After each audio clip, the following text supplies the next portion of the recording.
Ang leon ay tila naging isang maamong kuting. Kinabukasan, bumalik si Leo. At sa susunod na araw. At sa susunod pa. Sa bawat araw, may bago siyang dahilan.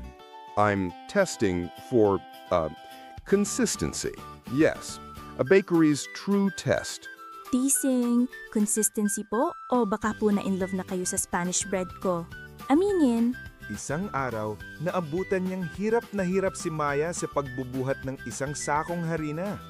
Walang sabi-sabi, binuhat ito ni Leo. Ngunit sa pag-angat niya, natabig niya ang isang tray ng harina. At bigla, ang buong kusina ay napuno ng puting alikabok. Nagkatinginan sila, parehong puti na sa harina mula ulo hanggang paa. At sa unang pagkakataon sa loob ng maraming taon, isang malakas at totoong halakhak ang kumawala mula sa bibig ng kinatatakutan si Leo. At sa pagtawa nilang dalawa, sa gitna ng magulong kusina,